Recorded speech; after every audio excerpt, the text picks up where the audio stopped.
Hey everybody, Shoebox Legends here. Thanks for joining me for another episode today.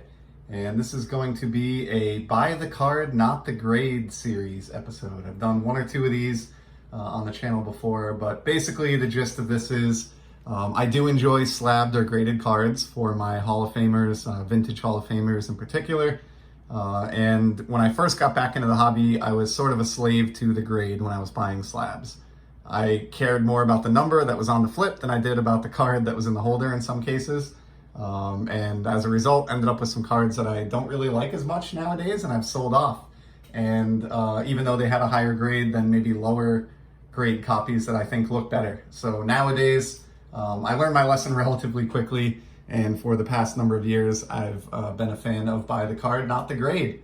And on that note, I have a pretty significant new pickup for my Hank Aaron collection. So Hank and Mickey Mantle are really the two players who I am most wanting to complete a playing era run of all of their Topps and Bowman cards, or at least in the case of Mantle, 53 and onward career run.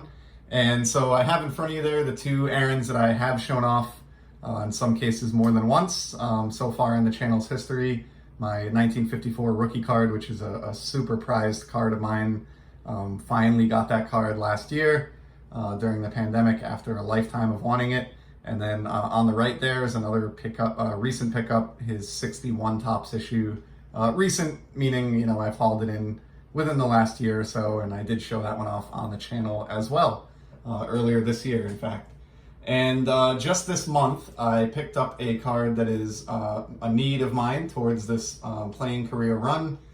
It is a later issue than either of the two cards you see there, but still one I'm excited about because it is one of the greatest set designs in the history of the Topps run, in many opinions, and mine is certainly one of those, or I would agree with that opinion.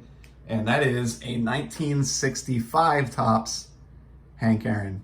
Now, in this episode of Buy the Card, Not the Grade, I'm kind of going in the reverse direction. In the past, I've shown the card, covered up the grade, and then left that to be a surprise until the end.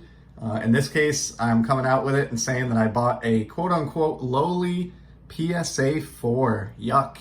This is a VGEX4 from 65 Topps. So just take a moment, kind of picture in your mind the type of card that you would think would be beneath this index card when I take this out of its package here. Try to envision a PSA 4 and what that might look like to you. This one here on the right is a PSA 5 if you want to use this as a gauge. You know, slightly rounded corners, but pretty good centering on this one anyway. And it's not a perfect card as you would expect with a card that's graded a 5. So let's do the reveal here. And in my opinion, this card looks absolutely amazing for a PSA 4. Here is my 1965 Topps Hammerin Hank Aaron. Really sharp looking card. The 65 release in particular is just really rough on centering, which is a bigger deal to me the older I get as a collector. Like I said, I used to focus more on the grade than the card inside, and now I really focus on certain attributes. And just kind of color and overall visual appeal along with centering are two of the most important attributes to me. And I'm really kind of stunned that this card graded a 4. Seems a little harsh to me. I'm not an expert. I've never pretended to be a card grader. I've never worked at, you know, PSA or any of those other companies. So really couldn't tell you. I obviously don't think this is a mint card or a PSA 10 or even an 8 for that matter either. I'm certainly not claiming that. We've got a little white on this lower left corner on the back. But again, the centering on the back looks pretty good. No paper loss on the front or back. No snow over the image. Very clean image. Just a beautiful card that presents so nicely.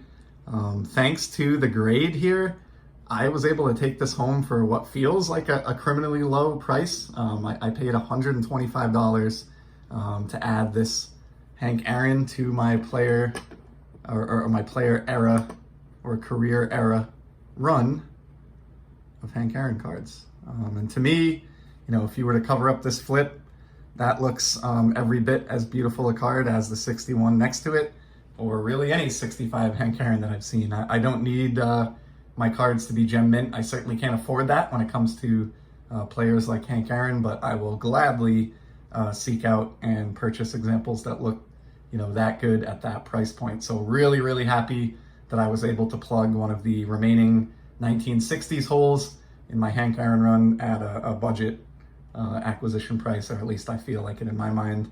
Very satisfied with that buy, very excited to see that one come into the collection. It's one of the bigger cards that I've picked up, over the last month or two here, and just wanted to share that with everyone here. So I hope you enjoyed this. I certainly aspire to continue to add to this, Aaron run as the days go by. I do have one or two others already in hand that I had before I started the channel that I will get to featuring at some point. But for now, those are my three most recent Hank Aaron acquisitions and three cards that I'm very, very proud to own. So thank you so much for stopping by. I hope you enjoyed this one. And remember, when you're looking at graded cards, buy the card, not the grade. And I will be back in the near future with some more sports card content here. But in the meantime, I hope everybody stays safe, takes care of each other, and keep enjoying collecting.